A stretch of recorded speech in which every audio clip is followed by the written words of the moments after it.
Mhm, mhm, mhm, mhm. Bringing the vision into a mission. This is the global mission of peace with Goldfish Report 7, a special edition, recorded on August 31st, 2015. I am Radagast at your service, and with Luisa on media outreach, and Sherry working for your right to know, and of course, the ambassador, voice of the dragon, with his keen mind and warm heart. And so, let us get started. Thank you, Radagast. Today we have a very special edition. We have a very special guest joining us today. We have Randy Cramer, who is a Marine from the special, Randy, you're going to have to explain your background a little bit more detail. Special section of the Marine Corps, who is assigned as to work on Mars.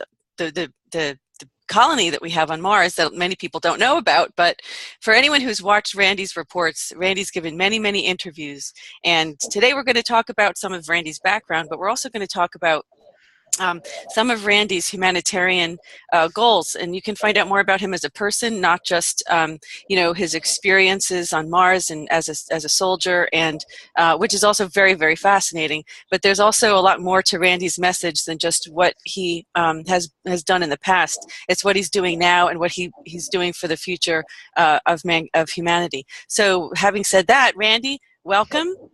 Thanks for being with us. Thanks for having me. And would you like to give us a little bit of a background about your work on Mars? Sure, I'll try and give you the skinny on that one. United States Marine Corps Special Section was signed into law by a secret executive order by President Dwight Eisenhower in the late 1953 timeframe as in the hope of creating a military intelligence apparatus that would keep some order in what Ike saw as an increasingly chaotic situation, which was getting away from itself pretty quickly, as evident by his, beware the military industrial complex speech that he gave at his end of term of office. Knowing that he wasn't going to be able to be there for the next 50 years, he wanted to create an organization that would. So that was when the beginning of United States Marine Corps Special Section was created, but as a covert operation, as an unacknowledged special access program. And so nobody publicly knew that there was such a thing until my Brigadier General gave me permission to say that there was such a thing. So the other thing that makes me different is I am not a whistleblower. I am not like wagging a finger at my superiors for doing naughty things. My superiors are shaking fingers at their superiors for doing naughty things.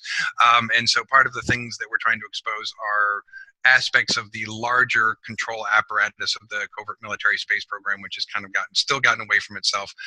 We weren't able to really keep the tight lid on it that we'd hoped to for the last number of decades, but we've maintained a hand in the cookie jar, so to speak, and legal parameters in the United States Marine Corps Special Section Special Code give me actual legal permission to ignore secrecy agreements and speak publicly if there's a greater national security rationale, which there is, and I've talked a little bit about that.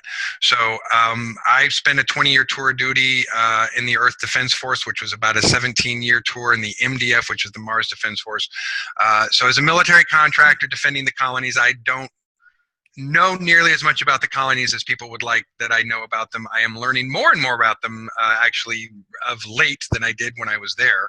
But most of my job was to defend territory and to engage in combat with anything and everything that was in the way of our territory or seemed to threaten perimeters of our territory. So basic, military stuff. It wasn't, I've talked hours and hours and hours about that, so I don't need to go into that at all. But the main goal of me being here now is to both bring an official voice to certain things, to try and clear the air on certain issues. We certainly know that there's a lot of BS out there as far as, what people are being told is true or false and so forth. And so hopefully a little bit of that is to clear the air on some things and at least give an official stamp of approval to certain things and another official stamp of disapproval to certain other things, and hope to try and clarify what we consider to be actually a concern and actually not a concern and actually the truth and not actually the truth. We hope to change the lexicon about certain things. I know people like to use these other words other than psionics, but we're trying to convert people to understanding that projected mental energy and thought energy is a science. It's laws of physics, which is why I'm teaching and lecturing and doing about that now. That's kind of the thing I'm doing right now, is giving these talks on the laws of psionics and psionic self-defense and military psionic protocol.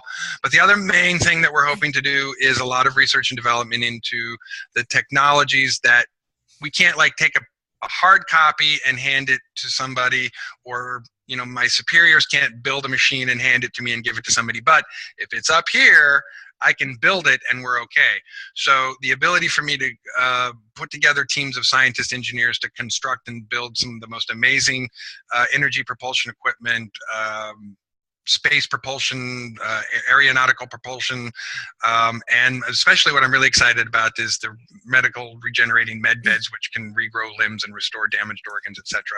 So our main goal at this point is to try and transition from the stuff that doesn't work right now to the stuff that we're going to need to work in the future, and to have actual nuts and bolts conversations about how we transition from those things right now into the things that we're doing in the future. And so my job is about 10 different people's jobs all at once right now. So I'm 10 pounds of busy in a 5-pound bag, but that's me in a nutshell. There you go. What we thought was interesting, Randy, was your interest in wanting to, see the changes for humanity and to make it a better place for everybody, which is, what the ambassador's goal is to inform people, to wake people up, to educate people, and also this war on financial tyranny. So I think that what I found very interesting was that it seems that you have some goals that are very consistent with the ambassador's goals, and trying to wake people up, which is what we do on the GoldFish reports. We really try to wake people up to what's really how the world really works, and what one of the things that you had said that I wanted to comment on before I pass this over to the ambassador is projected mental thought energy, the psionics. Is that reading people's minds? Is that what psionics is? The ability to communicate telepathically is a psionic ability. So, but when we talk about psionics, we're talking about the overall physical principles, meaning that there are laws of physics that guide the principles of psionics, and the practical steps and mental focus techniques that a person might employ in order to maximize their psionic potential or their psionic use, based on essentially just what we understand to be the normal pattern in civilizations and cultures and species who have psionic development. So basically in cultures who are psionic and have psionic development, what they teach toddlers sort of how to adapt to their own psionic ability is something we're trying to teach, adults, because we didn't learn it as toddlers. But a lot of what we're teaching as far as people understanding psionics is not much more complicated than what if you lived on another planet where, everyone was telepathic. You would have learned it as a toddler and kind of mastered it as an autonomic stimulus response system by the time you were 9 years old. But it's not that rocket surgery to teach to people, but we believe that we're in a psionically emergent society and planet and species, and we want to really facilitate moving that forward. And the best way to do that is to have a real conversation about how it's the laws of physics, and to teach people the basic techniques and kick that ball down the road. So there's so many questions to ask you, but I'm going to pass this over to the ambassador and see where we get started there. No, I just want to say that I was speaking to a scientist that works for DARPA, and he confirmed what Randy is saying. So I just wanted to give that information to the people, so that people doesn't think that it's just all talk. And we had a talk before, me and Randy, and last week, and there's a lot of interesting things that has happened since that time I talked to him. A lot of interesting cartoon characters showing up, and interesting dreams, and so on and so on. So I think we're heading in the right direction, and of course the technologies that he's talking about is something that we really would like to implement to the civil population. So that's why I really would like to work with Randy and see how we can develop that. Okay, and I will leave it up to Sherry if you have any questions. Yes, indeed. Captain K. I understand you're also called Captain K or Randy Cramer. That was the first interview I did with Michael Sala. We came up with this pseudonym because I really didn't feel that my life was ready to be impacted by this, but it turned out to not be really a necessary thing to do in the first place, and so it's kind of stuck, and I still answer to it, but I am using my official name, rank, and title, so you know, you don't have to call me that really, but it's okay. But yeah, in case people are confused, yes, I'm the same person. If people are misunderstanding about that, whoever that Captain K guy is, that is also me. Yes, absolutely. Well, I'm going to ask you a two-part question, and I was just wondering if you can briefly let us explain to us your gateway into this world that we're discussing today, and of course, in which we, the people, the majority of us, don't have access to at this time. And if, in your estimation, if you feel that it behooves us to enter this realm, if I can call it a realm, and if so, how and why? Okay, I'm going to have to ask you to ask that differently and clarify the question, please. Just one question at a time, Sherry. Okay. And I mean, and I just clarify a little more precisely what you mean to ask me by that, because I'm a little not sure what you're trying to get at. Okay, let me just ask you first, because I just thought if I only get to ask you one question, I'm going to put them both together, but I'm going to break it down. So if you can just let us know your gateway into your travels to Mars, or how you were asked to participate. I know a little bit about your background, you know, meditating when you were younger, like 10 years old, and starting with that, but. Sure. No, it's, the truth of the matter is that in the mid-1960s, the covert military space programs started getting really experimental with the genetic engineering soldier augmentation programs. So as a result of a report that United States Marine Corps Special Section put out in about 1967, which demonstrated that most of those programs were an absolute failure because of the techniques that they were using, which were really harmful to the subjects themselves. I was really genetically engineered from the ground up and put into a program from the get-go. So my DNA has a patent on it, and technically I'm United States Marine Corps Special Section property. Even though my superiors consider that I am a free-willed human being who is not a slave, I'm just saying, under the system and the paperwork and the bureaucracy which I was created when I was created as a person, but as a genetically engineered augmented soldier that was created from the get-go as a military experiment, as military property. So that was my gateway. I was made in a petri dish to be where I am and doing what I am right now. Because essentially the programs that we were sort of using to develop augmented soldiers, or try to develop super soldiers before that, were taking already sort of grown adults, or in some cases adolescent children, and trying to sort of, you know, use these sort of really heavy-handed mind control techniques on them to get them to sort of break down and rebuild. They were really damaging. And it just became clear that if you really wanted to build an augmented soldier, you didn't start when they were 5, 10, 15, 17. You built them from the ground up. You started, you know, as a fertilized cell in the petri dish, and started from the very bottom up. If you want to build something right, you start from the bottom up. You don't come in the middle after someone's already messed up all your developmental stuff. It just makes all the undoing really hard, and you end up damaging the subject just way too badly and reducing their long-term effectiveness. So just as a matter of practicality, the old style of making sort of trauma-based super soldiers is very destructive and not very effective, and makes for a really ineffective tool. So we kind of just like, well, if we're going to have to do it this way, let's at least do it right, and make them right, and make them so they don't want to scoop their own eyeballs out with a spoon, and, you know, like, let's try and be humane about creating genetically augmented soldiers. Okay, well, okay, so now what's the second question? I'm glad you got that sense of humor in there. That I'd be dead without a sense of humor, let me tell you. Right. You got to always have that no matter what. Well, okay, so the second part of the question is, do you think that we, the people, will be in this sort of realm to a certain extent that you are? Meaning, will we be traveling and will we be traveling to Mars? Will we be communicating with other beings? And do you think that behooves us to be doing that very soon? Yeah, the question is not when. Well, and the question isn't if. The question is when. So whether we really start in, well, we put it another way. So the answer to the question, are people traveling back and forth to Mars on a daily basis? Are there people traveling around in ships, both officials and unofficials on planet Earth, traveling around in ships as quasi-ambassadors and every day? Are people communicating with extraterrestrials both psionically and in their, astral dream space and in the physical? Yes, absolutely every day.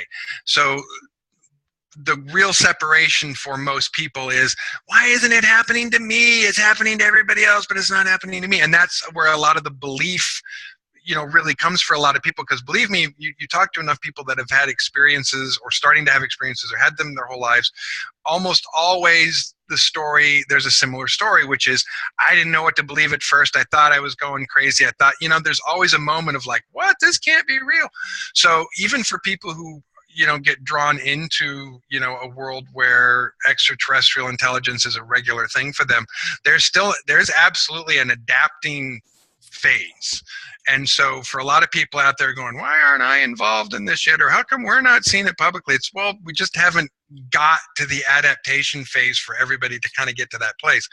So for the most part, it's a personal kind of developmental experiential thing at this point. So the more personally developed and unafraid you are, the higher probability that you're going to be contacted by someone or something that is not going to scare the crap out of you, because the last thing they want to do is show up and scare the crap out of you and have you curled up in a fetal ball going, oh my God, because it can happen. I mean, people think, oh, I'd be totally cool if an alien knocked on my door right now. But if one actually did, they'd crap their pants right there on the spot, because what you mentally think you're prepared for and what the actual cells in your body are prepared for when it actually happens are two different things. So I think that we are approaching breaking the inevitable glass ceiling of disclosure. The question is, again, just when exactly is that going to be? And I get tired of listening to people say, oh, it's this date, this time. Nobody knows, because even the people who are really juggling with that decision-making process haven't made up their mind on when or how that's going to happen.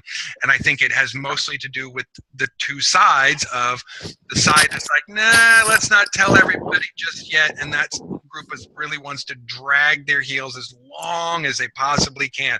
If they can drag their heels for another 20 years, they could. I don't think they're going to be able to, but if they could, they would. And then there are those who are like, really, we should have done this last month. And so that's the back and forth, and what I call the Mexican standoff that's happening in Washington, D.C. right now. It's really everybody pointing a gun at each other going, anybody moves and we're going to blow everybody's heads off.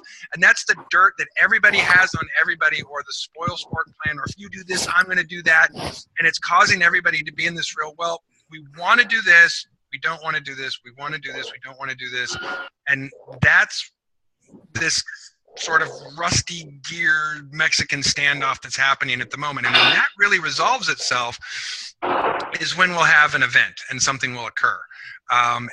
But there also could be those events which could force the hand of everybody to deal with. So social media is now in a place where if everybody woke up on Monday morning and the Statue of Liberty had a spaceship buried in their side of her head, that would be around the world in 5 minutes. People would be taking pictures and it would be around the world in 5 minutes, and we'd be having a conversation about what hit the Statue of Liberty in the head. So there are things that will force the hand, that will absolutely make us be talking about it like, instantly and all day long, and for the next, 6 weeks is the only thing we're going to talk about. But and I think that Alex Collier recently said he doesn't think that the American government is ever going to be the ones to admit or come clean. And Richard Dolan has said something similar to that. And I would say that I think they're correct to say that there are those who would not ever admit to it if they can help it for all time. But I think that there are still those who understand the inevitability and the need of it. Like, if we don't do this, the cost is going to be far too great than whatever upheaval we're going to have to pay for by doing it. So the understanding of it's got to happen, so let's keep nudging to make it happen we're going to get there eventually. And I will say this, John Podesta, who is Hillary Clinton's campaign manager, is a very, very, very, very pro-disclosure individual. He has said, and putting some things in writing, some very, very pro-disclosure things in writing. When he left the Obama administration, his one tweet as he went out the door was, "My only regret is not getting the UFO files released." So this is a guy who, if he has anything to say about it, it's going to happen. If he has anything to say about manipulating or pushing or saying, you should really talk about this, and while I'm not advocating Hillary is my favorite person in the world, she's been seen with disclosure books under her arm. She reads them. So she is definitely a person who is interested in the subject and understands that it's something that has to happen. I would like to know more about all of the candidates and how they feel about exopolitical disclosure. But I think that if nothing else, that tells us where the barometer is as far as everyone else. If Hillary's got the book under her arm and she's talking about it, other people are reading books, other people are talking about it, we get the feeling that a lot of people in Washington are still playing catch up. You know, they've got these disclosure documents from Stephen Bassett, and they got disclosure documents from Stephen Greer, but, you know, people are still playing catch up on what's really happening and what they have to do. And, oh crap, if we don't do this, we really are going to be in the crapper, so we really have to do something. And that's what really has shifted in, like, I think in the last 24 months, is a large camp of people who were like, no, it would be too crazy to tell everybody, who now see the deconstruction of civilization and go, oh, if we don't do this, we're going to crumble, and that's bad. So the switching really on the teeter-totter has been a lot of people who didn't really know where to sit with this before, who now see, oh, this is very bad if we keep doing this. So maybe I don't completely understand it, but I'm now moving in the direction that we have to do this disclosure thing, or we're all going to suffer and die from it. So I think that we keep pushing closer to that moment. And I got my fingers crossed. You know, I watch the news every day because I want to know what's happening. And if anything's going to surprise event, you know, that's where I'm going to probably see it first. And because we're also in an election year, and I'm intently interested in hearing what the opinions and the little blurbs that will come out from the candidates about these issues as they come along. Because inevitably the questions will come up and someone will have to get asked something, and they'll have to answer something, and it'll get caught on tape or on camera, and then we'll know what they're thinking and what they're feeling about the subject. So right. I think we're moving there. It's going to happen. Just a matter of when. Right. Before I turn you over to Radagast, I want to thank you for communicating psionically, because you answered some questions that I didn't ask, but they were on my mind. So thanks, Randy. Radagast. Hello, Randy. It's kind of, it's going to be kind of an interesting, a weird question maybe. I was thinking, I like weird. It was kind of last night prior to us having this interview or this GoldFish report. And if I had a chance to ask any of the ETs one question, I guess the question I'd like to ask from a sovereign position would be, what brings you to our planet? I mean, for me, it's a fair question. That would be the question I'd want to ask. You know, in other words, as a sovereign, to try and sound somewhat intelligent would be like, so what brings you here? Yeah, no, I think that's a perfectly basic, simple, straightforward question that should be asked, rather than being panicky about presuming they're here to help or presuming they're here to eat us, but maybe asking the question, hey, why are you here? Maybe that's actually the better question to ask, which is to actually ask someone why they're here instead of presuming that they're here to eat us or help us. And because we have so many different species with so many different reasons for being here, I think that's a really important question to ask, because you're not going to get the same answer. And I think from what I understand about what I would call the giant pie chart of species as we understand them in the galaxy, I'd say that the largest section of that pie are species who are here to trade. Basically, every planetary system you have in the galaxy has an abundance of something and a shortage of something else. And so everybody needs something, everybody needs to trade, and trade is one of the most fundamental reasons for people crossing paths and going, hey, I got a whole bunch of this, you got a whole bunch of that, you want to trade some? And you know, when someone decides that they've gotten some benefit out of that trade, it was a good deal. So trade is super, super, super basic and simple that way. And I'd say that the majority of them are here to trade. Now you have the what I would call the minorities in the pie chart, which you have the scavengers who aren't here to trade. They're here to take whatever they can. They're here to scavenge. And in some cases, they may think or presume they're going after things that are of no value or that we've lost, you know, discarded or left behind. Sometimes they go after that, but sometimes they're just like a jackal and they're looking to rip an arm or a leg off of something that's already down and being ripped apart on the ground and to take advantage of exploitative situations. We've got those guys on our radar list of things to watch out for, so we don't really trust too many of the scavengers. And you have a very, very tiny percentage who just don't want to negotiate or trade anything. They just want to take, you know, dominate and take and destroy and kill and eat things because that's, you know, their vibration. But I would say the largest percentage has got a surplus of something and would like something else, or maybe would like a better made something else than what they can get from this other guy. Most of it's trade. Most of them are here because they need something, they want something. But I would say, I'd go even a step further. I would say the number one reason they're here is curiosity. Because this is an interesting corner of the galaxy right now. There's a lot of interesting unresolved issues happening here.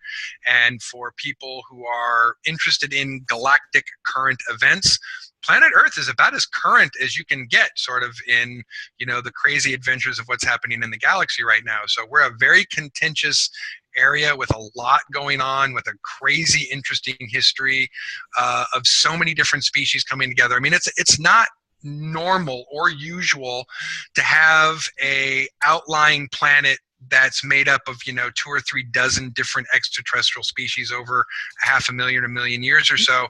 That's not very normal. It turns out that that's really a weird kind of unique thing. So we are kind of a weird, unique genetic experiment that's also going through a weird, unique growth transformation kind of experience, with everybody wanting to either observe, give their opinion, help, not help, push, linger, take advantage, or maybe just get involved with the parking lot trading event because everyone's in the parking lot, which is another perfect, like a Grateful Dead show. It's a perfect opportunity to trade. So, because everybody's here. So, I'd say that's mostly what they're here for is trade and just general curiosity. It's really the tiny percentage of those that are not here for good reasons. I have a question. Kind of following up. Go ahead, Ambassador. Yeah, I have a question in relation to the population on Mars. What type of beings is it on Mars? Because you know, you see how the Earth is constructed with a lot of fauna and flora, basically a lot of different animals and different form of species. What is the species on Mars? What type of it's called beings is it there that is most heavily? Same thing with the moon, since you have been there too. What type of species is that existing on these planets? Do they have any intelligent forms of life?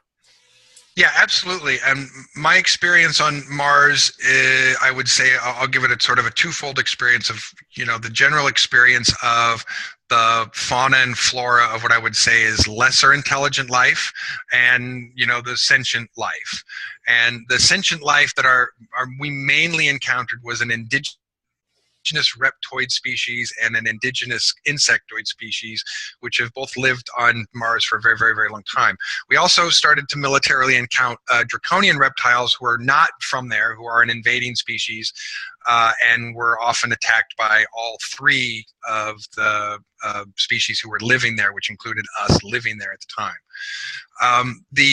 What I would call the lesser intelligent species were incredibly similar to what you would see on planet Earth, as far as small ground burrowing birds, insects, small reptiles, lizards, snakes, things like that. The vegetation is also kind of, it mimics kind of a high desert environment, certainly where we were, which was a colder region up sort of about what I would say what would be the equivalent like Alaska. So we had even sort of less, sparser vegetation and animal life than exists sort of in the equatorial region. I have heard people who have been there in the equatorial region in areas where I have not been, who also spoke of 2 other native and or transplanted species who are more hominid or humanoid type species. One that even has sort of the elongated skull type. But since I haven't seen those or seen them in the manual, I can't really speak too closely on that. All I can say is that I had close contact with the indigenous reptile species, close contact with the indigenous insectoid species, and seeing birds, squirrels, rodents, and critters, coming in and out of the ground was a daily occurrence. So the atmosphere is thin but breathable. We were up farther north where it was, again, very cold, very thin, and you really didn't go outside without an environment suit. But before the atmosphere was destroyed, I presume, from what I've been told, that biological life on Mars was very, very similar to us. And my only thing that not being a biologist, the only thing I can sort of presume is that they're so similar because the back and forth between our 2 planets is not new, not at all. I would suggest, from what I've been told, that back and forth travel and organic exchange of life between Earth and Mars is something that goes back hundreds of thousands or maybe millions of years. So I'm kind of presuming that the reason they're really similar is because at one point, a really, really long time ago, either the same seeds of life were on one planet or the other, or people started bringing one kind of vegetation or animal from one planet to another, and they became really, really similar. So how far back, I can't say. But the only thing I can think of is that we've been exchanging and sharing biological genetic information for a very, very long time. So how is it on the Moon compared to the Mars? I don't really recall being on the surface of the moon. The bases are pretty much underground, and the backside of the moon is a DMZ. So there's other species who have bases back there, but none that I've really been up close to or been inside or privy to. So my experience on the moon was really not much more than being inside a deep underground military base, but on the moon. So that was kind of my moon experience, and which meant really just dealing with terrestrial military personnel and not really encountering extraterrestrial personnel in the areas of the stations where I was at. Not saying they weren't there, but not where I was at. Yeah, Randy, you make it sound like a scene from Star Wars where you have the Han Solo and walking into the bar with all these weird creatures, and they're doing socializing, and there's trade going on. Is that really kind of how where do they do trade? Where do they meet to do the trade? How does that? Is there a central location where all of this happens, like in Star Wars? Yeah, there is. Yeah, there is, and it's called the Intergalactic Space Station that orbits around Jupiter, which is really large. It's a very large space station.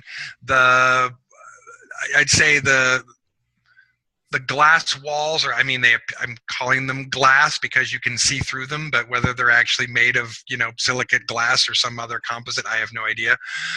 But you have these window walls that are like 60 feet high that go all the way around like 360 degrees, and this room has got to be a couple hundred yards, couple hundred meters, whatever around. It's really huge, very, very tall.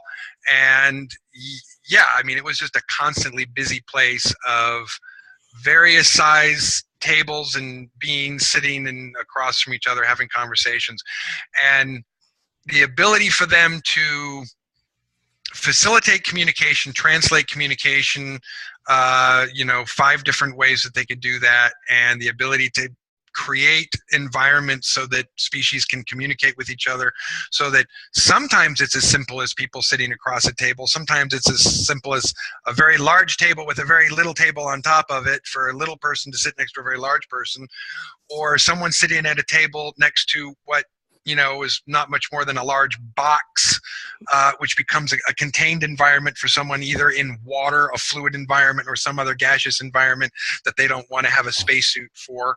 So the myriad of possibilities for them to set up these environments for people to have these conversations was about limitless. Or whatever, you could fit inside, a 70, 80 foot ceiling, or whatever, 60 to 80 foot ceiling. But it was an amazing view because you could see 360 degrees out to space. You could see Jupiter, and then just all the different species coming and going. I mean, it was literally a headache, sometimes inspiring experience where, there's just too many things, too many polygons of pattern recognition that your brain is trying to process and remember and code into a visual image that sometimes would just be like, oh my God, this hurts my head too much. I'm staring at all these different aliens and it's making my brain go kooky. But it was a pretty, of all of my experiences, I considered my visits just as a tag along. I was not at any special duty. Really, they just wanted someone who had hand-to-hand experience because, we're like that. We want to bring a thug with us wherever we go somewhere if we're not sure. But this is a very peaceful place where no one was ever going to get, it wasn't like a crazy bar where anyone was going to get squirrely, but they always just wanted to have a tough guy there, so I got to be the tough guy. But I am the most blessed to have been able to sit on those, at those tables and have those experiences because just being able to sit and have the conversations or listen or be a part of the conversations of so many different species really gives me a perspective on where everybody's coming from and what everybody wants. That helps me understand the big picture, I think, for me, that I otherwise would drive me crazy and keep me up at night if I didn't have answers to certain questions that I feel like I do, because I've sat at the table when two people had a conversation about how that process, that treaty, that agreement was going to work out. Now, was the Nautilus did you as a pilot, did you fly the Nautilus, or were you? No. The Nautilus is a very large ship. Essentially, it's an aircraft carrier in space. So I did not fly the Nautilus. I did not ever get to hang out really in the command section of the Nautilus. I was a pilot in an air wing, and the Nautilus had several air wings of fighter bomber pilots and little fighter bomber ships that we would mostly patrol every day. That was pretty much what you did, patrol. And then if there was something interesting that got in your space that you were patrolling, you'd fight them or chase them away or get zapped. But mostly we chased people away and patrolled empty space. So no, I flew a much smaller ship. Who keeps the peace out there? That was us. That was our job. The fleet, the Solar Warden, Radiant Guardian fleets are who keep the peace out there. We basically are keeping the treaties so that, essentially we're guarding all of the space where no one's supposed to be. If you're coming in for a meeting at the Intergalactic Space Station, or you're coming for a meeting on Earth, there's like space traffic control, like air traffic control. So there's someone telling you, okay, stay on this course towards the space station, do not veer off. Stay on this course towards planet Earth to come in, do not veer off. And if you veer off, you're in patrol territory, and we'll go, hey, you're not supposed to be here, and let them know to get back, in their main track. Or usually people are in our patrol territory are trying to sneak in, and then we catch them sneaking in, and then we're glorified guard dogs at that point and go rawr, rawr, rawr, rawr, and bark and chase them out of the yard. So that was mostly what we did, is we kept the peace out there and kept people out who weren't supposed to be in, let people come in who were supposed to come in, escort these people here, escort these people there, have this conversation here, have a meeting over there, but mostly patrol. One thing I wanted to say, an important thing here when you're talking about that, here on the planet we have a so-called God consciousness, and we have an image of a creator, and I think what you're saying probably is going to traumatize a lot of religious bigots, but in my personal studies, it's proven. For example, in the Quranic scriptures, it's stated that God created, and it will continue to create everywhere on the planet and in the heavens. So basically, that it's extraterrestrial life exists is nothing that is against Islamic teachings, for example. But some other religions think that we are, created the image of God, so we have to be the best type of thing and the only ones. But that is quite ignorant mindset. But have you ever come across any religious common grounds with other space beings, or are they into religious things, or what type of, or have you ever engaged in that type of level with them? I've absolutely asked the questions and had the conversation, but and again, at the risk of hurting the brains of people who are religiously dogmatic. None of the advanced civilized species take religion seriously at all. They consider it a primitive behavior that is a leftover, a carryover from primitive times. And so species who are still wrestling with religious belief systems are essentially just still carrying over something, that's primitive and really childish. I mean, really, they just see, they don't, and not like making fun of you childish, but just like, oh, they're still toddlers. Oh, they still believe in God. Isn't that cute?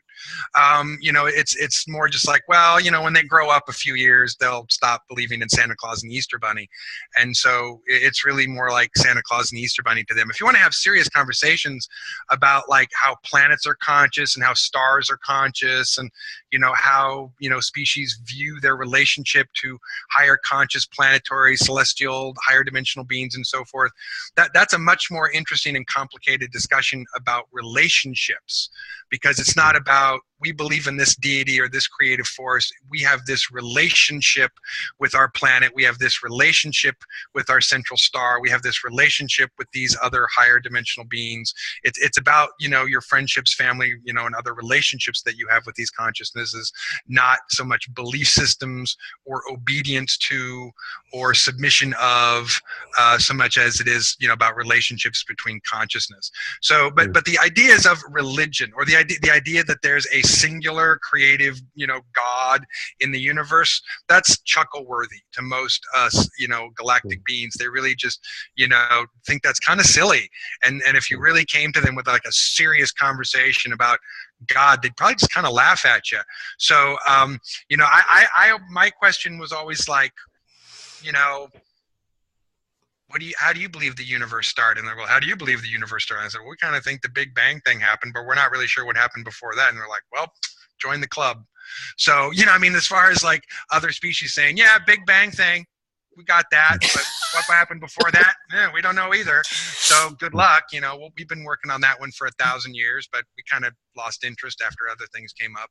So it's interesting to have a conversation like that with someone who's like, they've come up with these same questions, they've addressed the same problems, but some of them are just like, yeah, that mattered a while back when I didn't have anything else more important to think about, but now we have this other situation or thing going on, and this is much more important in our reality, so we don't worry about the Big Bang so much anymore. We're here, let's move on.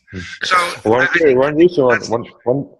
one reason why I ask is because as you and me were talking before, I was a part of a similar type of things that you did, but for other nations there, and as we had talked about before, these nations are cooperating with the things, but we go back to the relations of one universal soldier project that the Russians were having, and in that project we had a leader that was basically an extraterrestrial. And he all the time used to tell us that he is our creator. So that's why I was asking, because you have some alien beings that actually call themselves God and Allah, whatever they want to call themselves, and that they are our creators. And this is a thing that I came across doing my interrogations on these beings. But I have never been blessed like you to be in outer space. I have just been on planet Earth dealing with one entity and not many entities, but that one entity did look not almost like a man, just a little bit taller and bigger, a little different eye setting and so on and so on. But otherwise, he looked like a normal big Russian guy almost. Yeah, but some of the characteristics are really hard to distinguish from a terrestrial-born human being if you don't know what to look for. Some of them could walk down the street and most people wouldn't notice. Hmm. Does that make us, though, a level? We're not even at a level 1 civilization. According to physicist Michio Kaku at City University of New York, he's been out really talking a lot about, different level civilizations in terms of evolution, and we're trying to become a 1. Is that right, Randy? Yeah, so kind of. So Michio Kaku is the MJ12 scientist. So you got to keep in mind that his job is to tell everybody what they're supposed to think.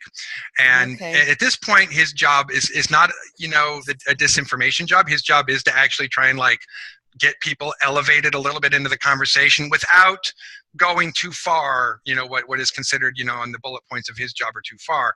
So when he talks about, UFO sightings, for instance, he'll say, look, 95% of these things are explained. We know what they are. They're aircraft or balloons or so forth. But, there's that 5% that are spooky. And he loves to, he reads off the bullet points every time. He says it, but it's that 5% that are really spooky. And he always says spooky. He always says to throw that out there to let people know that, oh yeah, there's that 5% that's really weird. And so he's even insinuating that there's more to that 5% than what we talk about. The last couple of books he wrote, basically, if you read them, are him saying, here's how technology is going to progress for the next century. Dun, dun, dun, dun, dun. This is what we're going to do. Dun, dun, dun, dun, dun. So his job is to kind of lay out, a future plan, lay out a future path, go, come on, everybody, let's move into the future. So I have to give him a little bit of, pat on the back and say he's doing not a terrible job, because he is trying to sort of, kick us down the road into the future, but he's still in a point where he can't tell the truth, the whole truth, and nothing but the truth.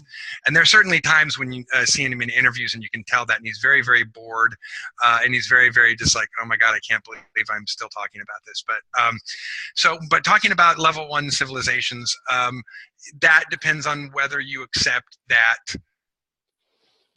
civilian population civilization versus covert military, corporate civilization don't exist, or they're not the same thing. So presuming that we're not a level 1 civilization presumes that we don't have a whole bunch of things that we do, that we're not in communication with species that we are.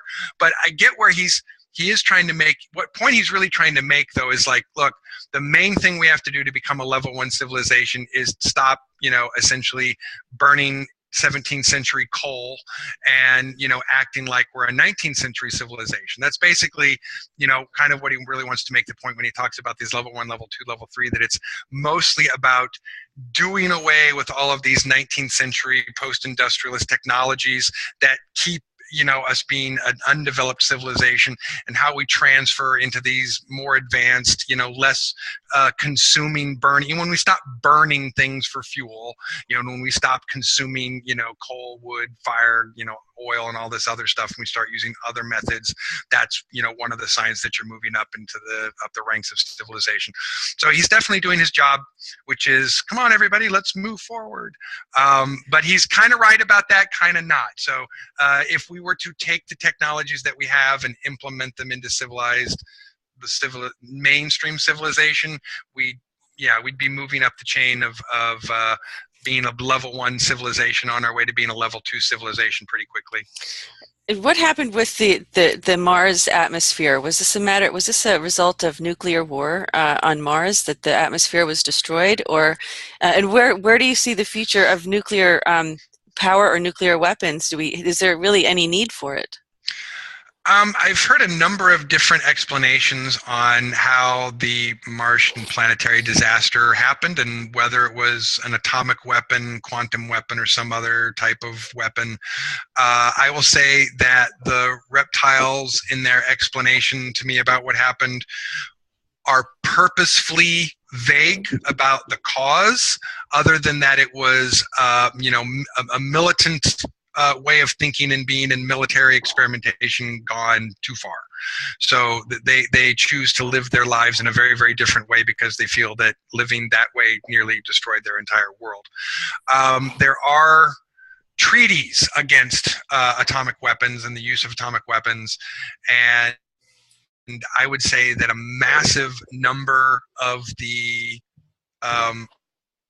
storage of weapons that we have, the Soviets have, the Chinese have been disabled and dismantled over decades by ETs. We have really good eyewitness reports on, ICBM missiles being shut down and deactivated by, extraterrestrial vehicles and so forth in a pattern, not just like in an isolated event, but in patterns that suggest to us that in the late 1960s, there were active extraterrestrial consortiums who were literally, deactivating and shutting off our ICBMs and nuclear weapons so that we could not use them.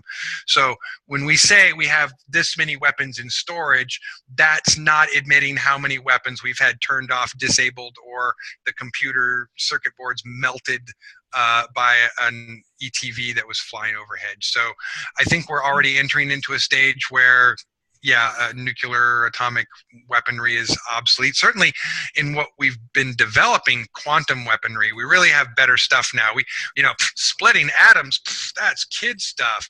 Now we split other quantum particles and make even bigger explosions. So,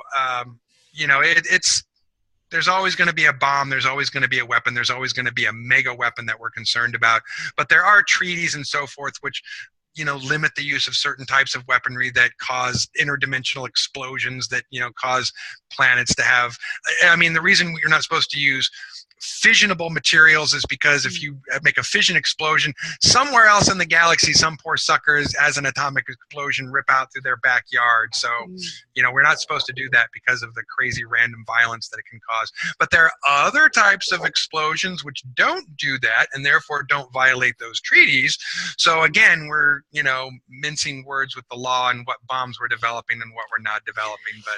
But the CERN Hadron Collider is clearly a concern to a lot of people. And are we really just trying to, are we trying to just replace the one negative moon matrix with this other slave matrix of a positive orientation with Saturn? Is there any truth to any of that? Because, Cobra's come out, and I don't know if you want to comment on Cobra, but there's all this stuff going on, and I just wanted to get your opinion on, whether CERN is really trying to be used for really kind of hijacking one reality and replacing it for another matrix. Is that possible? From how I've looked at that technology, it's an interesting piece of technology, and I'm curious of all the different things that it can actually do, but that doesn't seem like one of them to me. And I will say that we're in the middle of a war. Okay, and that war is to oversimplify, between forces of destruction who want to destroy civilization as we know it, and forces of good who wish to save civilization as we know it, to just oversimplify. And so there are always going to be those forces who are going to try and co-opt something for a negative purpose, and there are always going to be those who are going to try and co-opt something to use it for a positive purpose and or negate the negative purpose, and or vice versa. So when you're in the middle of a war, there's a lot of back and forth and back and forth and back and forth and struggle over this item or this technology. So unfortunately, there aren't a lot of straight black and white answers to questions like that, because we're in a state of war. And the answer to that is a lot of crazy stuff can happen in the middle of a war, and depending on who's really in control of that technology will depend on how it gets used. So if somebody with a nefarious connection to some other nefarious characters get in control of that technology, then who knows what they could use it for. But if it's really in the hands of some people who want to do real scientific research, then that's what it'll get used for, and hopefully it won't rip a hole in the time-space fabric and suck us all into it. Okay, well, Stephen Hawking. That's the thing about science, man. It's just like sometimes you might burn the whole world or suck us into another dimension. It can happen, but doesn't mean you stop studying things or stop researching. You just got to try and be careful. Right, and Stephen Hawking just said that, he solved a problem with regard to the event horizon and black holes, and that you actually can come in and go in and out of black holes and whatever. So I think that we have a couple more questions. We have Sanjay has a question. Sanjay is joining us from Australia. This is welcome, Sanjay. You're speaking to Randy. Sanjay's there. Is he muted? He's muted. Okay, I'll unmute him. Hold on a second. I'm in the wrong. Sorry, this is unscripted. So here we go. Go on, Sanjay. Sorry about that. Hi, Randy. How's it going? Just a question regarding you're talking about all this communication place and all this like agreements.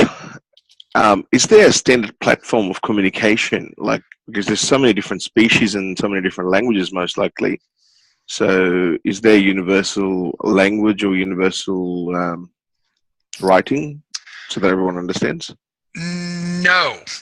There are some what I would say are some more well-known symbolic sort of communication types, but really the main type of communication between 2/3 of the species or more who are out there is psionic communication, or the ability to just mentally communicate. I would say that another good chunk of species who haven't really mastered that ability can still use a developed psionic specialist to facilitate that communication between them and other species. And there are still some like technological computer universal translators, which have the ability to translate a vast array of verbal communication into basic concepts and simple ideas and translate that in. They're not, they're kind of like Siri, which isn't always a perfect translation.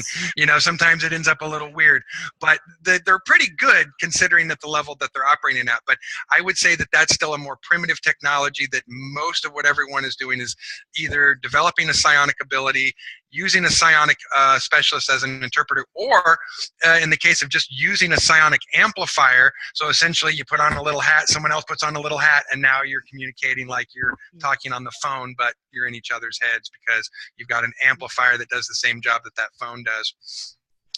So mostly it's psionic, but it varies a little bit. But there really aren't too many, like some groups have agreed upon, symbolic language or script, but there is, to my knowledge, no universal communication other than trying to use your mind, because that's the most universal tool that people have to communicate. And the interesting thing about that is that your consciousness, your soul, it has its own kind of communication filter. So even when you're talking to someone who's speaking a completely different language or lexicon, your ability to mentally communicate translates. So you have a built-in translator when you're talking about completely different languages that way, that you can substitute with, again, a specialist or a piece of technology. But most of the time, mind to mind. But I've seen guys, put on the helmet, sit around the chair, and everybody puts on the helmets around the desk, so everyone's communicating psionically, because you don't have a group of people who are that advanced at their telepathic ability. They need the device to help them along. But yeah, pretty much that's the major way of communicating mentally. I think the ambassador has a question. Yes, my question that I have is that we're all aware that the military technology is at least 100 years ahead the foremost commercial technology. Okay. Now my question is very simple, is that since you guys are engaging with people that has probably much more advanced technologies than what we have, what is the situation there with a joint operation to try to save this planet, that for all these obstacles that we are facing at this point of time, to clean it up? Because it should be in the interest of other beings too, to have a healthy planet in the solar system. Yeah, absolutely. And my understanding of that is the main obstacle for other species who want to help in that process are their own systems of laws, rules, and treaties, which govern what they can or cannot do, at what level they can act or interact. So I would say that all the species who really are motivated to help are doing something, whether that is just to the maximum level of their legal ability to their own treaties or parameters that allow them to do that.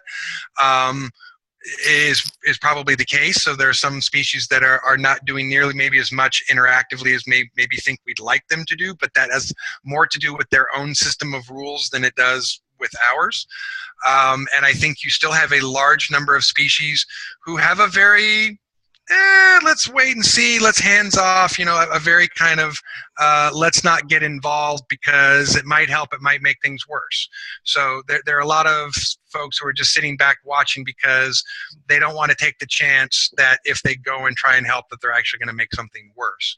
So I think that of those who are really interacting and trying to make that positive change have gone over the other two humps, which are well, maybe I'll do something and it'll make it worse, but I'm still going to try something. I'm not just going to stand there and do nothing. Or the other hump of, well, we don't have a bunch of rules that tell us we can or cannot. We're going to actually do something that we can do. We're going to do something that can help.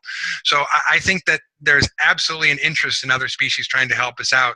But we also have a few species who are interested in helping a few of the totalitarianists maintain a certain kind of totalitarian power because it serves their interest. So again, this is why we're at war. If it were just one side who totally had enough power and influence over the other side, then it would be over. There would be no war. One side would have won over the other by now. But the fact that there's still this balance tells us that the faction sides are still dividing up their power and their influence to see who really can be the most influential on the system and nudge it one direction or the other.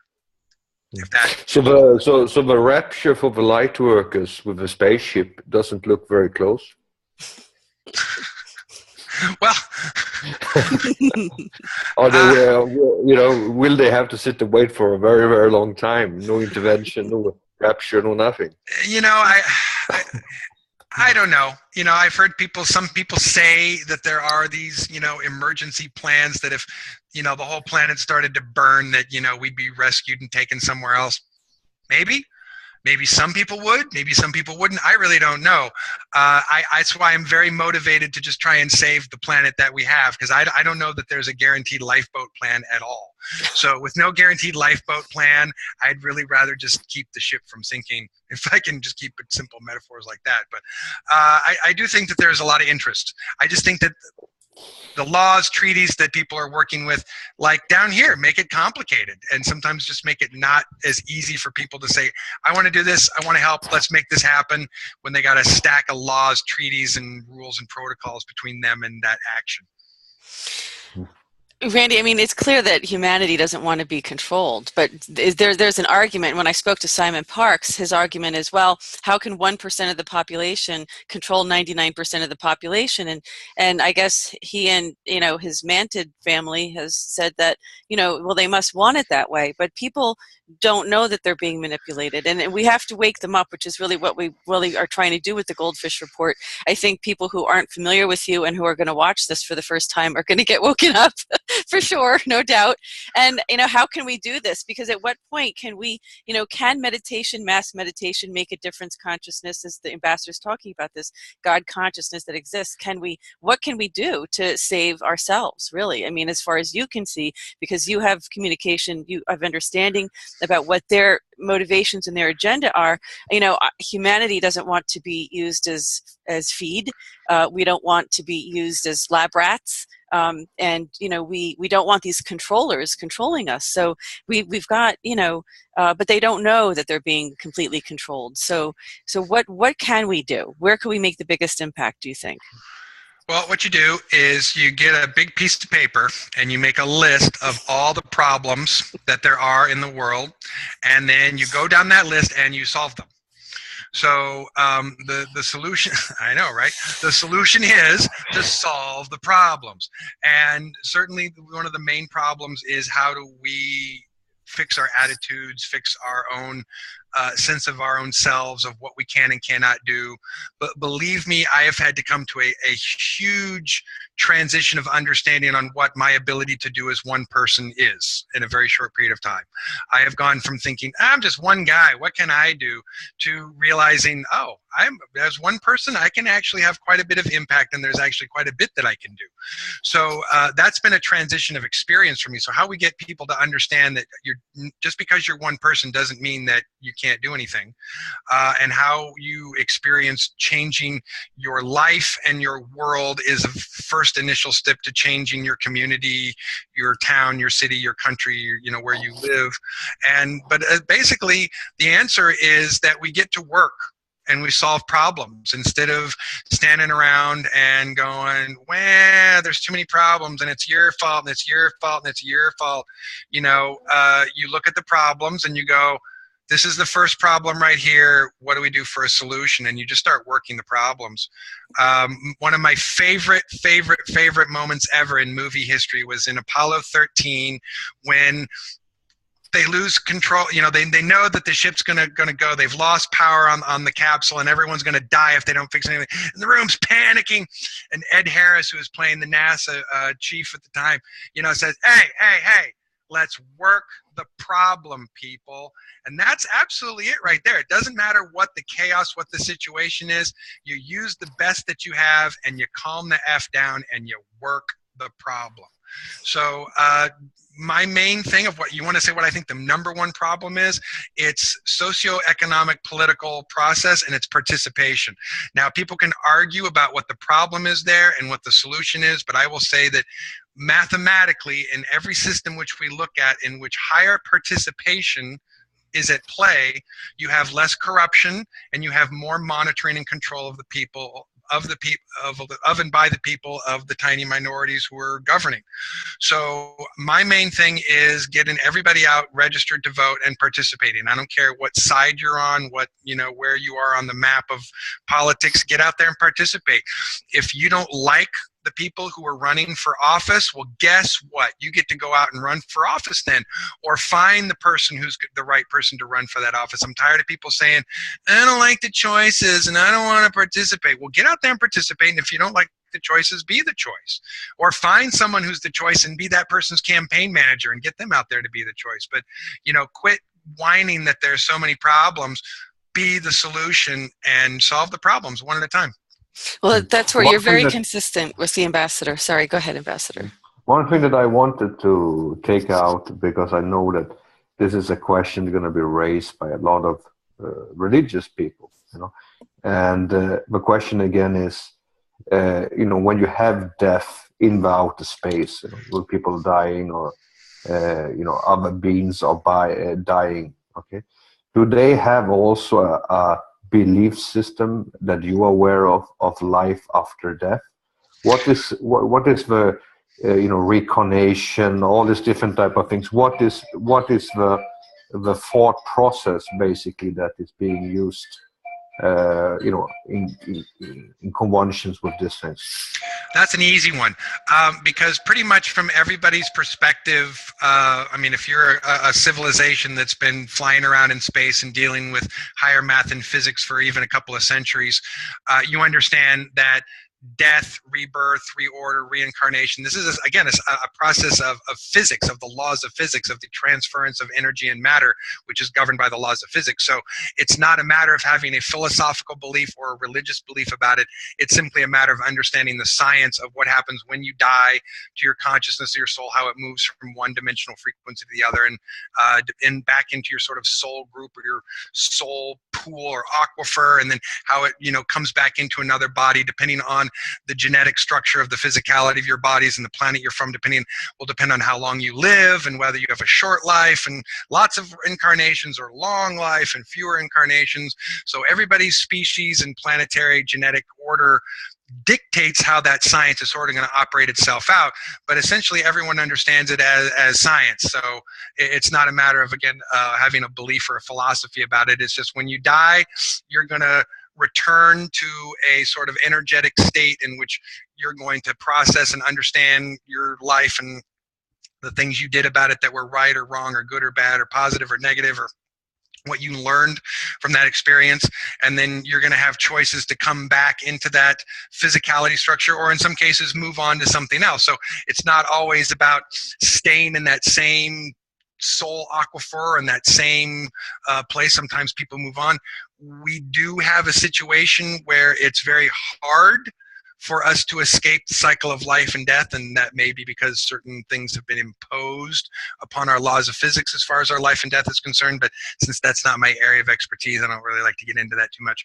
But suffice it to say, if it's a species that understands math and science, enough, they understand it's just again, a process of physics. You live, you die, you're reborn, physics. Okay, we have Sherry that has a question. Sherry. Let's see. Hey, Randy. Before I ask my question, I was wondering how many different beings have you met?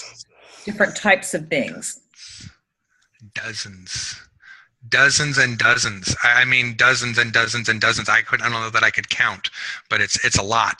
I mean, my brain still is trying to process all the images of all the different ETs that I got to meet on the Intergalactic Space Station. But it's dozens and dozens. Okay. Just we human beings, the different desires we have we love food, sex, music, art, all these type of things. Can you tell us about the beings you've met, if they share any of these sort of desires? And certainly the most I'm interested in hearing about is love. Yeah, it really has a lot to do with the species, because brain development as far as an evolved brain has a lot to do with the basic genetics of that species. So while an evolved reptile is a very, very smart, intelligent reptile, their reptile brain still lives in a world of ritual. So like even a very evolved reptile is going to have a very, very methodical and advanced system of ritual in which its entire life and daily process are governed, because that's very much about where their biological brain, neurobiological evolution happens. For instance, mammals have the play part of the brain. They have this other part of the creativity parts of the brain that cause us to think and do different things. My experience of reptiles and their music is they have it, but it's not the same as what we do. But that doesn't mean that if you heard it, you wouldn't think it was music. You would just obviously understand that it was something really different, that it was somebody else's, creation of music that isn't like what you necessarily would have created or what you would have heard. Emotional content is also can be very different from species to species as far as how emotional someone can be. So love is a really interesting thing. Are you just talking about attraction? Are you just talking about sexual attraction? Are you just talking about the desire to love or care for a child or a spouse? Because I think those are some very different responses and emotions that we sometimes call love. We kind of call them under one umbrella, but I think that they can be very different motivations for different species on why they would feel or do those different things. So I would just have to say that everyone's got their own bag on that one, and so depending on the species and whether they're more insect, reptile, mammalian, or some other type of organization might really dictate how similar or different you might find those species, interaction of relationships, how they have sexual politics or how they engage in sexual relationships, what they consider to be love, intimacy, partnership, etc. So I think they're those species we would find we had a lot in common with, and others that were just wired really, really differently. So it's not that we're so opposite so much as just really different and need to understand how the things that they do and the things that we do that are really different are similar, but being done in really different neurobiological ways because we're really differently wired biologically. So when you were communicating or looking at some of these other beings, did you feel a sense of love in the sense of caring and wanting to have peace and harmony? Sometimes, yeah. And I think a lot of that has to do with the being that you're dealing with. And so if a being you're dealing with has a positive disposition, your response might be, hey, you're kind of cool, let's hang out, I think you're all right, because you're having this basic kind of psionic communication of what they're sending to you. And so you're kind of just responding back to that, where someone who's like, I'm not sure whether you're a sandwich or dinner, that's going to give you a very different, response to them. They're looking at you like a food item, and you might not feel very trusting about that at all. And so you might have a much more negative response about feeling like, I just want to beat this guy with a bat. I mean, you're going to have a very different response because of what they're thinking or feeling about you. So I would say that most of the time I felt pretty reflective of whatever was going on there. So, if someone felt like they were really engaging with us because they felt some bonding continuity that they could work with or be with, then you would feel that. And if it was more clinical approach, then sometimes you would just feel like it was more like a doctor's visit and you're just waiting for it all to be over. Okay, and lastly, I just want to know about a sense of humor. Do any of these other beings have a sense of humor? And I'll close with that. Yes, they do, but it's everyone has a really different, unique sense of humor, and what's funny to one species isn't necessarily funny to another. But laughter is very consistent among every species that I have ever encountered. Almost every single time, you've been able to witness someone having a chuckle or a giggle about something. Sometimes it's to themselves, and you're not really sure what they're laughing or giggling about. And we would do the same thing sometimes, did you see that? And because someone says or does something that to you is funny for some awkward reason that you have to have this cathartic giggle about, but it's different, and everybody has different laughs and giggles. But listening to other species laugh is certainly one of the things that lets you know that we're way more alike than we are different. Everyone can have a giggle about something. Everyone can have both an uncomfortable giggle or laugh about something, as well as a cathartic, giggle or laugh about something, as well as a boisterous or happy giggle or laugh about something. So, I mean, I've seen everyone be able to sort of have a laugh about something. So that's definitely a commonality. Now, what's funny isn't the same, but everyone can have a laugh. That's amazing. Okay, I'm going to turn it over to Sanjay. I think he has the next question. Thank you. Sanj from Down Under. He's down under. Yes, I just had to unmute myself, sorry. Going on the whole process of this communication and all that stuff, like, how, I mean, what you were just saying to Sherry, it sounds a lot like the Western culture and the Eastern culture. What the Eastern culture might find funny, the Western won't, and what the Western might find funny would offend the Eastern culture. So it's very similar to what's here. So there would be dispute resolution and all those things. So the next question that I've got, which leads me into, how you said you're from the Solar Wardens, before in one of the conversation you mentioned something like that. Radiant Guardian. And just real quickly, we separate the solar system into two fleets. So Solar Warden fleet, Radiant Guardian fleet is essentially the equivalent of a Pacific fleet, Atlantic fleet situation. So there, just clarify that. Okay, so how we have the United Nations over here, where all the countries get to go represent themselves and have a discussion and a powwow. Do you guys have something like that up there, where the representatives that in the Solar Warden Zone and the Radiant Warden Zone come together in a special place, apart from trade? Yes, I've never been to one of those meetings, but I've certainly been on the ship when we were going to one of those meetings, and officers were in their dress uniforms going off to have their monthly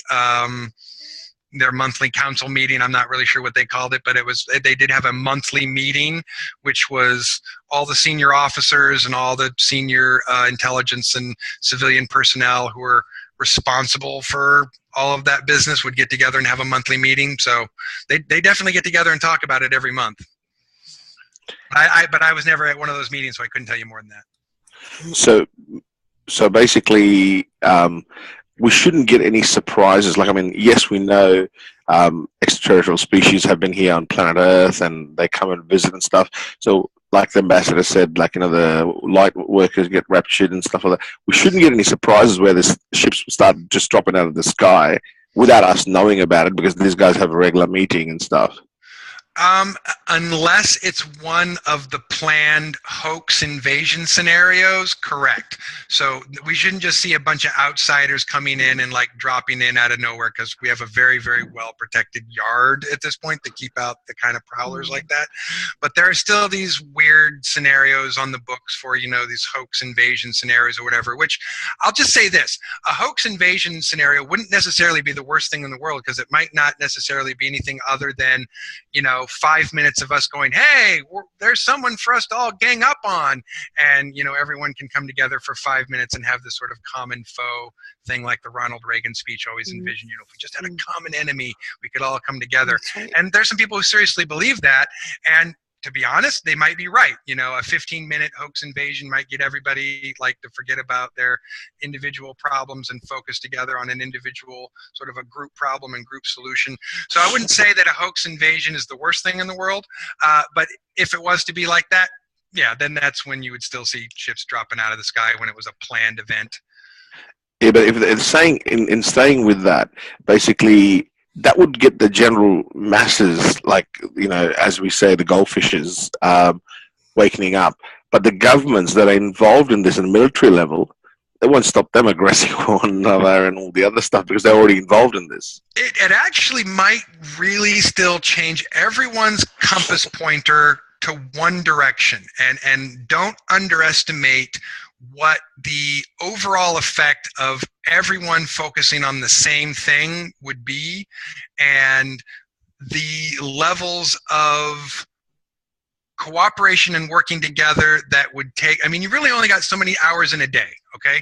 So of all the people who are up to shenanigans because they got so many hours in a day to be up to shenanigans, if all of a sudden they've got their day is now focused on this new problem to solve, well, they don't have all day to be up to shenanigans anymore because now they have something else that they have to focus and put all their time and energy on. So I would never underestimate the power of, hey, getting everybody's attention all at once and getting them focused on one thing all at once, and how that could still create an environment of cooperation over chaos. So I still would never underestimate the power of something, even if it's just for a short period of time, the power of something like that to really grab everyone's attention and get everyone focused on the same solution very quickly, for whatever period of time they can hold that focus. So my last question on this chain of thought is basically that, for example, you know how we see in the country level, US, China, Russia, all these guys conflicting with one another. At the higher level, so they're all working together in their outer space area, or they have their own separate programs? This is a very good question, and it's a myriad of separate programs that loosely cooperate and come together. So so when we say, there's everyone's working together and cooperating on this upper level, yeah, they are, but they still hate each other. And so the forces that are fighting over control may on one level be sitting around the table and cooperating but they're still plotting, stabbing each other in the back and, pushing each other down the stairs the next day if they can. So again, this is this war that we're in. And so it doesn't necessarily mean that you're always fighting with someone that you're not sitting at the same table with. Sometimes you're at war with a person that you're sitting at the same table with on a regular basis because they represent a faction, a military intelligence faction that your group of people is opposed to. So while we do have that certain level of cooperation, it's why we have a two-party system that hates each other in this country. And it's not because they're pretending to hate one another. Believe me, they are, opposing diametric sides of how to do things and how to solve or create problems, and they really, really, really hate each other to the marrow of their bones. So believe me when I say that if those people are cooperating, it's only because they have to and not because they want to. So they're fighting it out, hoping that they won't have to be cooperating with each other for very long, and that somebody's going to get to win the day on who gets to tell everybody else what to do. But at the moment, if they're cooperating, it's only because they have to, and they see sort of the larger global defense as a priority, but they hate each other to death. And so they're going to keep duking it out until one side wins over the other and one side can be in control and the other side doesn't have a choice. Because otherwise they're just going to keep at each other's throats and never going to stop. I think Radagast, you have a question. Yes, I do. A little bit of a follow-up on other things, but it had to do with, why they are here, the various races. And I have my own little theory that one of the strong points of the human race is that we're mystics or sages at our best. And so that's a little bit of a special kind of a thing. But also the fact that we have these different races who have blended their genes into us creates a quantum entanglement. And so with the kind of rise in consciousness that is very possible for the planet as one, how that rising in consciousness and kind of reaching that sagacious, mystical kind of awareness that I think is part of what our planetary consciousness has in it and is offering to us. Mm-hmm. How that might really interest the people who have their genetics in us because if we kind of go nuclear, so to speak, we pop, I like the word we pop into our next level, how that could have profound implications for them, and especially the race of reptilians who are a little bit non-mystical, kind of cooled off, a little cool because they're reptilians. I mean, that's their biology.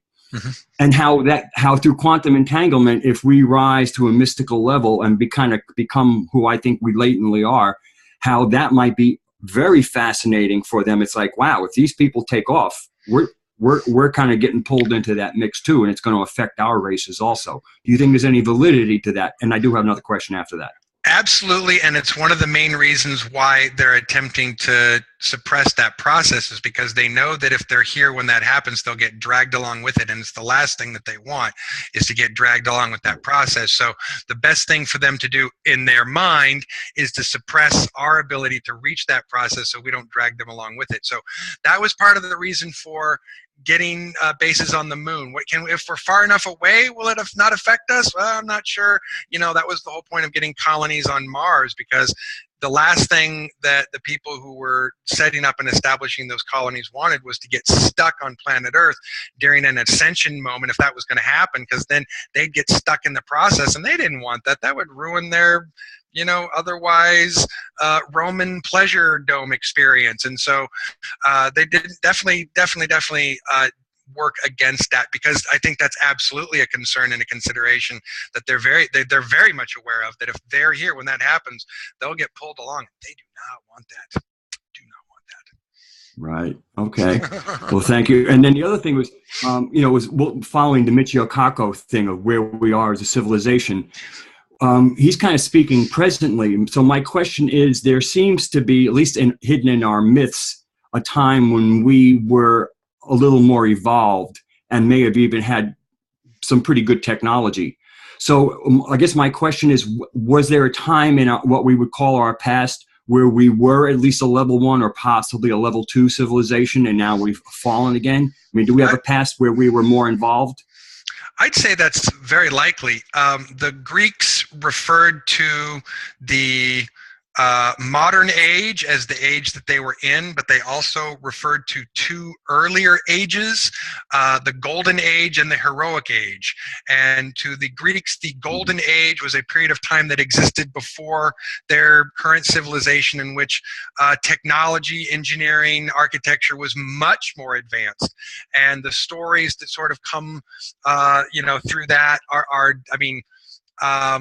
definitely, I think, relate a very advanced spacefaring interacting civilization was interacting with extraterrestrials. And then the Heroic Age, which to them was the time when gods and men walked on Earth at the same time. So that's really just a time when they're saying, well, before now, which is ancient Greece, but before now there was a golden age where we had way better, higher civilization and technology than we do now, better, higher math and science than we do now.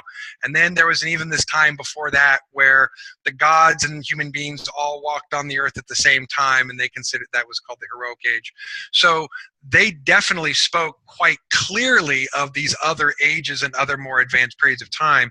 And certainly the passages that Plato refers to Atlantis pretty specifically and about, these sort of concentric circles, and really actually does some description of the layout of the city and so forth. So I think that there's a ton of evidence to suggest that that is very, very true. And I can go on to answer that question about some other things, but I'm not. That's the simple answer is yeah. Thank you. Thank you. My pleasure. I have my last question, and after that we will not torment you anymore, Randy. And it's basically, we have had we wanted to reach a true vision of peace, and now we have turned this, vision into a mission globally. Right. And our main objective is to create global peace, and also to create number one civilization where we basically can all work together all around the world as one entity. Right. And where we're putting our not our fate system in focus, but our value points in the number one focus, because all societies, all religions, all people around the world has a similar value system, and that's what's unifying us. And it's very important to put the focus on what's unifying us, not what is dividing us, like religion. And so in this regard, in this global mission of peace, now we find out that we have, some neighbors around us that maybe wants to interfere in our global mission of peace. But in what way do you see the possibility for us to work in joint venture with other civilizations to create a global mission of peace, and maybe even a universal mission of peace? Are they interested in peace, or do they have the same type of characters as some of our leaders has here, unfortunately, where they think that war is the way to go? Because I think that the majority of interactions between intergalactic species is trade, and I think most species understand that peace is good for trade, that galactic and universal peace are good goals, because that's the best way that you can trade stuff without people blowing up your ship when you're trying to trade or go back and forth with the goods. So I think for those who do not live hyper aggressively militaristically, because that's just their pattern and they've never been checked on that to do anything different, I think most species who develop a military defense would still rather just trade. That's mostly what they want to do. So I think that we're already in the midst of cooperating with different species. I know that our organization is cooperating with different species. I know that a number of organizations within the Covert Space Program are cooperating with different species, have treaties and agreements, and we're all trying to work towards a positive outcome against forces that we know that are trying to work for a negative outcome that we don't like. So I would say that I think the majority is on our side on that. I think the majority wants to create a peaceful galaxy and a peaceful universe, because that facilitates trade, and most everybody wants just to keep trading, because that's how everyone gets what they want and does well. So I think that we're in the midst of that, and we're certainly, my organization tries to develop those conversations and believes in the kinds of conversations that end in treaty signings. So not only do I believe that we need to have better communication with our extraterrestrial brothers and sisters and our neighbors, but that those conversations need to be the kinds of lengthy conversations that end with treaty agreements. So I think very possible. I think it's happening, and I think we can only look forward to more of it. And this is the same plan that the family has, is basically to make a Silk Road all around the world and unify the planet through trade. And so if we could have that same system working properly on the planet and in space, then I think we could have a global peace and even a universal peace. So I would like to thank you, Randy, for coming on to our GoldFish report and corresponding. I hope that there will be more times in the future, and I hope also to see you in person very soon, and see what we can do to help humanity. And I want to thank you again. And I hope that this was not too boring for you to spend the time with us. Okay. And, you guys are great. Yeah, it was very interesting, and I want to thank you. And I think the rest of the group also wants to thank you. And with that, also I want to say God bless you, and God bless you to all of our listeners too. Also, thank you. Thank you. And Randy, we just want to tell you you're a friend of the ambassadors, so we hope that you will come back and visit us again on the GoldFish Report. And thank you very much. It's been a pleasure, and we still have many questions, and we'll wait for next time. Everybody's always got questions. That's fine. I can talk for days. It's fine. Thank you, Randy.